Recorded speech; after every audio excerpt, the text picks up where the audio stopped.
Welcome to Bong mathematics. Hello viewers, আজ একটা নতুন আপডেট নিয়ে চলে এলাম। এই মুহূর্তে আমি রয়েছি ওয়েস্ট বেঙ্গল কলেজ সার্ভিস কমিশনের অফিসিয়াল ওয়েবসাইটে এবং এখানে আমরা যেটা দেখতে পাচ্ছি, advertisement for 26th state eligibility test অর্থাৎ সেট পরীক্ষার বিজ্ঞপ্তি প্রকাশিত হয়েছে। তোমরা যারা অ্যাপ্লাই করতে চাও আগে এই অ্যাডভার্টাইজমেন্টটা দেখে নেবে পুরোটাই কি বলা আছে, তারপর এখানে অ্যাপ্লাই নাওয়ের উপর ক্লিক করবে। ঠিক আছে, আমরা যদি এটার উপর ক্লিক করি তাহলে সমস্ত ডিটেলস এখানে দিতে হবে, কোন সাবজেক্টের জন্য অ্যাপ্লাই করতে চাইছি, তারপর অ্যাপ্লাই করা যাবে। এটা তোমরা করতে পারবে, কিন্তু আগে আমরা অ্যাডভার্টাইজমেন্টে একটু দেখে নিচ্ছি এখানে কি বলা আছে। তো এখানে দেখো যেটা বলা আছে, কবে থেকে অ্যাপ্লিকেশন আরম্ভ হয়েছে। অনলাইন অ্যাপ্লিকেশন আরম্ভ হয়েছে 1 আগস্ট 2024 থেকে এবং এটা চলবে 31 আগস্ট 2024 অবধি, অর্থাৎ 31 আগস্ট 2024 অবধি কিন্তু তোমার অনলাইন অ্যাপ্লিকেশন চলবে।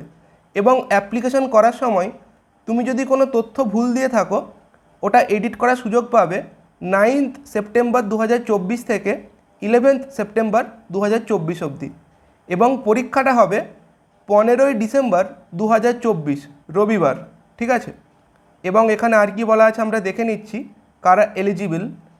এখানে দেখো যেটা বলা আছে, যারা জেনারেল বা ইডাব্লিউএস ক্যান্ডিডেট এবং কমপক্ষে 55% মার্কস নিয়ে মাস্টার ডিগ্রি কমপ্লিট করেছে তারা এলিজিবল। ঠিক আছে, এবং যারা মাস্টার ডিগ্রিতে অ্যাপিয়ারিং ক্যান্ডিডেট রয়েছে এবং যারা ফাইনাল ইয়ারে রয়েছে, মাস্টার ডিগ্রির ফাইনাল ইয়ারে, তারাও কিন্তু এই পরীক্ষার জন্য অ্যাপ্লাই করতে পারবে। এবং পরীক্ষার জন্য অ্যাপ্লাই করার ক্ষেত্রে কত টাকা পেমেন্ট করতে হবে এখানে বলা আছে। দেখো এই যে পরীক্ষার ফি এখানে বলা আছে, যারা জেনারেল ক্যাটাগরি তাদের দিতে হবে 1300 টাকা, যারা ওবিসি ইডাব্লিউএস রয়েছে তাদের দিতে হবে 650 টাকা, এবং যারা এসসি এসটি রয়েছে তাদের ক্ষেত্রে দিতে হবে 325 টাকা। এবং পরীক্ষার ফিস কিন্তু অনলাইনেই পেমেন্ট করতে হবে, তোমরা ক্রেডিট কার্ড, ডেবিট কার্ড এভাবে পেমেন্ট করতে পারবে। ঠিক আছে, তো এখানে আর কি বলা আছে আমরা দেখে নিচ্ছি। হ্যাঁ, পরীক্ষার যেই সিস্টেমটা কিভাবে পরীক্ষা হবে, পরীক্ষা হবে 15ই ডিসেম্বর 2024 এবং পরীক্ষাটা এমসিকিউ ফরম্যাটে হবে। অফলাইনে পরীক্ষা হবে, অর্থাৎ ওএমআরে পরীক্ষা হবে। এবং কটা পেপার পরীক্ষা দিতে হবে, দুটো পেপার পরীক্ষা দিতে হবে একই দিনে। ঠিক আছে, একটা হবে প্রথম শিফটে এবং আরেকটা হবে দ্বিতীয় শিফটে। যেটা পেপার 1 পরীক্ষা দিতে হবে ওখানে থাকছে 100 নাম্বার এবং 50টা কোশ্চেন থাকছে, প্রত্যেকটা এমসিকিউ যার মার্কস হচ্ছে 2 মার্কস করে। ঠিক আছে, এবং এই পরীক্ষাটা হবে 1 ঘন্টা, সকাল 10:30 থেকে 11:30 অবধি। এবং সেকেন্ড যে পেপারটা পরীক্ষা হবে পেপার 2, ওটা থাকছে 200 নাম্বারের এবং ওখানে থাকবে 100টা কোশ্চেন এবং প্রত্যেকটা কোশ্চেন 2 মার্কস করে এমসিকিউ। এবং ওটার জন্য তোমরা টাইম পাবে 2 ঘন্টা, বেলা 12টা থেকে দুপুর 2টো অবধি এই পরীক্ষাটা হবে। পেপার 1-এ বলে দিয়েছে দেখো 50টা অবজেক্টিভ কোশ্চেন থাকবে, মানে এমসিকিউ ফরম্যাটে কোশ্চেন থাকবে। এবং এখানে কি কি টাইপের কোশ্চেন থাকবে বলে দিয়েছে, টিচিং অ্যাপটিটিউড, রিসার্চ অ্যাপটিটিউড, এখান থেকে কোশ্চেন থাকবে। এবং পেপার 2-তে কী থাকছে, 100টা অবজেক্টিভ কোশ্চেন, প্রত্যেকটা কোশ্চেন 2 মার্কস করে থাকছে। এবং এটা তোমার নিজের সাবজেক্টের হবে। ঠিক আছে, তুমি যেই সাবজেক্টের জন্য অ্যাপ্লাই করবে, কেউ ধরো ম্যাথামেটিক্স, কেউ ধরো বেঙ্গলি, কেউ ধরো ইংলিশ, এই সাবজেক্টের পরীক্ষা দিতে হবে, এটা এখানে বলা আছে। এবং বলে দিয়েছে যে ওএমআরে পরীক্ষা হবে। ঠিক আছে, এরপর আর কি বলেছে দেখো, এখানে এখানে আজ যেটা বলা আছে আমরা দেখে নিচ্ছি, ইম্পর্টেন্ট যে জায়গাটা আছে এখানে যেটা বলা আছে দেখে নাও। অ্যাডমিট কার্ড কিন্তু অনলাইনেই তোমরা পেয়ে যাবে, এটা এখানে বলা আছে। কিভাবে অ্যাপ্লাই করতে হবে এখানে বলা আছে, এগুলো তোমরা দেখে নেবে। এবং আরেকটা যেই ব্যাপারটা রয়েছে এখানে, অনেকেই জানতে চাই যে এই পরীক্ষার ক্ষেত্রে কোনো নেগেটিভ মার্কিং আছে কি না, এটাও কিন্তু এখানে বলে দেওয়া আছে, আমরা দেখে নিচ্ছি। এখানে ক্লিয়ারলি বলা আছে যে এই পরীক্ষার ক্ষেত্রে কিন্তু কোনো রকম নেগেটিভ মার্কিং নেই। There are no negative marking for incorrect answers, অর্থাৎ যে উত্তরগুলো ভুল হবে তার জন্য কিন্তু কোনো রকম নেগেটিভ মার্কিং নেই। অর্থাৎ এই পরীক্ষাটা নেগেটিভ মার্কিং নেই, এমসিকিউ ফরম্যাটে পরীক্ষা হবে এবং ওএমআরে পরীক্ষা হবে অফলাইনে। ঠিক আছে, এগুলো এখানে বলা আছে, দেখে নাও, তোমরা চেক করে নিতে পারবে। এলিজিবিলিটি ক্রাইটেরিয়া, তারপর কোন কোন সাবজেক্টের এখানে অপশান রয়েছে, কোন কোন সাবজেক্টের এখানে পরীক্ষা হবে বলা আছে, তোমার যে সাবজেক্টের পরীক্ষা তুমি দিতে চাও ওটা সিলেক্ট করতে পারবে এবং পরীক্ষার সিলেবাস কিন্তু অফিসিয়াল ওয়েবসাইটে দেওয়া আছে। আমি দেখিয়ে দিচ্ছি কিভাবে ডাউনলোড করতে পারবে এবং পরীক্ষার সেন্টার তোমরা সিলেক্ট করতে পারবে কোনখানে পরীক্ষা দিতে চাও। ঠিক আছে, বিভিন্ন জায়গায় তোমরা পরীক্ষা দিতে পারবে পশ্চিমবঙ্গের, এবং এখানে বলে দিয়েছে কিভাবে পরীক্ষা হবে, মানে টাইমটা বলে দিয়েছে কোন টাইমে হলে যেতে হবে, কখন কোশ্চেন বুকলেট দেওয়া হবে, সমস্ত কিছু বলা আছে। এটা একটু চেক করে নেবে। আর এখানে যেই ইনস্ট্রাকশনসগুলো দেওয়া আছে তোমরা একটু চেক করে নেবে।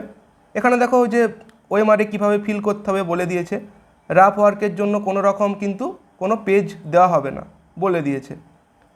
আর এগুলো বলে দিয়েছে, বাকিগুলো একটু দেখে নেবে। ঠিক আছে, বাকি এখানে এটা বলা আছে। আর এটা হচ্ছে আমাদের লাস্ট পেজ নোটিফিকেশনের। এরপরে আমরা দেখে নিচ্ছি যে কিভাবে আমরা সিলেবাস এবং previous year question paper download করতে পারবো। এই যে দেখো এখানে তোমাদের রাইট সাইডে সেট কোশ্চেন পেপারস আনসার কি এভাবে দেওয়া আছে। এটার উপর আমরা যদি ক্লিক করি তাহলে এরকম একটা পেজ খুলে যাবে। তোমরা কিন্তু কোশ্চেন পেপার ডাউনলোড করতে পারবে। এই সিলেক্ট সেটের উপর ক্লিক করবে যে কত নাম্বার সেটের কোশ্চেন তোমরা দেখতে চাও। এর আগের যে সেট পরীক্ষাটা হয়েছে 25 সেট। ঠিক আছে, এইখানে দেখো জেনারেল পেপার, মানে এইটা তোমার পেপার 1 যেটা বলছিলাম, এর কোশ্চেন পেপারটা তোমরা ডাউনলোড করতে পারবে, আনসার কি ডাউনলোড করতে পারবে, এবং বাকি অন্যান্য যে সাবজেক্টগুলো আছে ম্যাথামেটিক্স, ফিজিক্স, কেমিস্ট্রি, ঠিক আছে, অর্থাৎ mathematical sciences, life sciences, physical sciences, sociology, সমস্ত বিষয়ের কোশ্চেন পেপার এখানে কিন্তু অ্যাভেলেবেল রয়েছে। দেখে নাও, টোটাল এখানে 33টা বিষয় রয়েছে। এরপর তোমরা যদি কেউ অন্য ইয়ারের কোশ্চেন ডাউনলোড করতে চাও, এখানে দেখো 24তম সেট পরীক্ষার কোশ্চেন পেপার রয়েছে। ঠিক আছে, এইভাবে বিভিন্ন ইয়ারের কোশ্চেন পেপার তোমরা ডাউনলোড করতে পারবে। এরপর চলে যাচ্ছি কিভাবে সিলেবাস ডাউনলোড করবে। এখানে দেখো এই স্টেট এলিজিবিলিটি টেস্ট বলে যে জায়গাটা আছে, এই জায়গাটার উপর তোমাদের ক্লিক করতে হবে। তোমরা যদি এটার উপর ক্লিক করো, দেখো এখানে দেখাচ্ছে নোটিশ। ঠিক আছে, notice, syllabus, question papers and answer কি। তো এখানে তোমরা এই সিলেবাস বলে যে অপশানটা আছে এর উপর ক্লিক করবে। যখনই সিলেবাসের উপর ক্লিক করবে, দেখো জেনারেল পেপারের সিলেবাস দেওয়া আছে, অর্থাৎ পেপার 1-এর সিলেবাস, এবং অন্যান্য বাকি সাবজেক্টের সিলেবাস এখানে দেওয়া আছে। ঠিক আছে, ম্যাথামেটিক্যাল সায়েন্স, মিউজিক, নেপালি, তো সমস্ত বিষয়ের সিলেবাস তোমরা পেয়ে যাবে। আমরা যদি জেনারেল পেপারের সিলেবাসটা দেখতে চাই, এটার উপর আমরা ক্লিক করছি, এই ডাউনলোডের উপর। তাহলে ক্লিক করলে এটা ডাউনলোড হয়ে যাবে। এরপর আমরা যদি এটা ডাউনলোড করার পর ওপেন করি, তাহলে দেখতে পাবো এইভাবে কিন্তু আমাদের সিলেবাসটা দেওয়া আছে। দেখে নাও, এখানে এই সমস্ত টপিকগুলো রয়েছে। রিসার্চ অ্যাপটিটিউড, ঠিক আছে, mathematical reasoning and aptitude, logical reasoning, এভাবে কিন্তু দেওয়া আছে, তোমরা চেক করে নিতে পারবে। ঠিক আছে, এবং এখানে আমরা যদি আরেকটা সাবজেক্টের সিলেবাস ডাউনলোড করে দেখি, যেমন ম্যাথামেটিক্যাল সায়েন্সেস, আমরা যদি এর সিলেবাসটা ডাউনলোড করি, অর্থাৎ ম্যাথামেটিক্সের সিলেবাসটা, এই ডাউনলোডের উপর ক্লিক করব, তাহলে এটা ডাউনলোড হয়ে যাবে। এবং তারপর আমরা যদি এটা ওপেন করি, তাহলে দেখতে পাবো যে সিলেবাসে কি কি বলা রয়েছে, একটু চেক করে নিচ্ছি। আর এখানে দেখো নেপালি রয়েছে, ফিলোসফি রয়েছে, ফিজিক্যাল এডুকেশন রয়েছে, ফিজিক্যাল সায়েন্স রয়েছে, law, home science, Hindi, geography, English, তারপর এডুকেশন, ইকোনমিক্স। এখানে দেখো ম্যাথামেটিক্যাল সায়েন্সের সিলেবাস দেওয়া আছে, তোমরা চেক করে নিতে পারবে। বিভিন্ন টপিক এখানে রয়েছে, দেখো এগুলো রয়েছে। ঠিক আছে, আর এখানে এগুলো রয়েছে, এই একটা পেজ, ফ্লুইড মেকানিক্স রয়েছে, তারপর দেখো স্ট্যাটিস্টিক্স থেকে এখানে রয়েছে, মেজার থিওরি, প্রবাবিলিটি থিওরি, ঠিক আছে, সমস্ত কিছু এখানে রয়েছে।